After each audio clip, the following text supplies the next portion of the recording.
बहुत सारे लोग इस बात को लेके बड़े कन्फ्यूजन में रहते हैं कि भगवान विष्णु की साधना में और शिव जी की साधना में क्या अंतर है, क्या करें, किसकी साधना करें, दुर्गा जी की करें, काली जी की करें। तो इसमें देखिए सबसे बड़ी बात यह है कि दुर्गा जी की साधना जो लोग करते हैं, देवी की इस स्वरूप की साधना कोई भी गृहस्थ व्यक्ति कर सकता है, जबकि काली जी की साधना जो है एक विशेष साधनाओं की श्रेणी में आती है और वो गृहस्थों के लिए तो बंगाल में ही प्रचलित है, लेकिन वहाँ भी आपको दुर्गा जी के ही मिलेंगे, क्योंकि गृहस्थों की देवी वही हैं।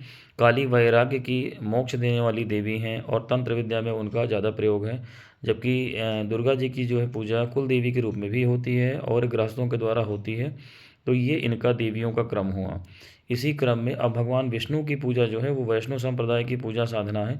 इनका ज़्यादा जो आध्यात्मिक तरीके से देखा जाए तो इसका ज़्यादा प्रयोजन जो है, जो लोग मोक्ष के कामना रखते हैं, जन्म मरण के बंधन से छूटना चाहते हैं, आध्यात्मिक उन्नति चाहते हैं, संसार के चक्कर में ज़्यादा नहीं फंसना चाहते हैं, भक्ति चाहते हैं, उस तरीके के लोगों के लिए भगवान श्री कृष्ण, भगवान विष्णु की ये सब वैष्णव संप्रदाय की साधनाएं, चाहे आप इनका मंत्र जपो, स्तोत्र जपो या इनकी कोई भी साधना करोगे, लेकिन इसमें बस वही है कि परहेज जो वैष्णव संप्रदाय का है, कच्चा लहसुन प्याज, तंबाकू गुटखा खैनी, किसी भी प्रकार का नॉनवेज का प्रयोग आप नहीं कर सकते हैं, तभी इनके जो है साधना में आपको सफलता मिलेगी। चाहे कोई भी साधना में इनका करें या आराधना ही करते हैं तभी आपको सफलता मिलेगी। आप मीट मछली भी खाते रहें और बृहस्पतिवार का व्रत भी रहते रहें और सोचें कि जो है कच्चा लहसुन प्याज भी खाते रहें और भगवान विष्णु का जो है सहस्रनाम पढ़ते रहें तो फ़ायदा मिलेगा, तो ऐसा नहीं होगा, क्योंकि इनकी जो शक्तियाँ होती हैं, कोई भी जो चीज़ आप पढ़ते हैं उससे संबंधित शक्तियाँ होती हैं, तो वो उस व्यक्ति से दूरी बना लेती हैं, क्योंकि उनका जो स्वरूप होता है वो स्वात्विक होता है। और भगवान शिव की साधना जो है गृहस्थों के लिए इसलिए होती है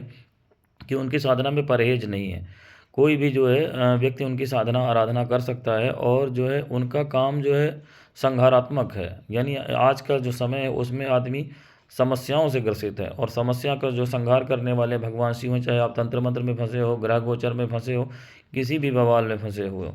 तो ये दोनों की साधनाओं में डिफरेंस है। बाकी जो है कोई किसी से ऊंचा नीचा बड़ा छोटा नहीं है, एक ही परमात्मा का जो श्रीमद् भागवत महापुराण में भी वर्णन है कि दो स्वरूप है, एक श्री हरि विष्णु और एक जो है सीधे सीधे भगवान शिव। एक का काम संहार का, एक पालने का है, और जो पैदा करने वाले हैं वो ब्रह्मा जी हैं।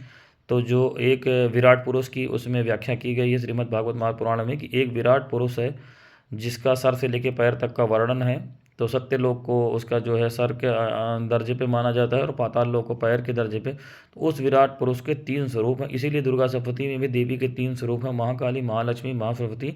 जो ये शिव शक्ति का कंसेप्ट है, यही ब्रह्मा विष्णु महेश के पैरेलल वो शक्ति स्त्री रूप में परमात्मा है, क्योंकि जो है ऐसा सृष्टि में हर चीज़ जो है अर्धनारीश्वर के रूप में है, पॉजिटिव निगेटिव से बनी हुई है।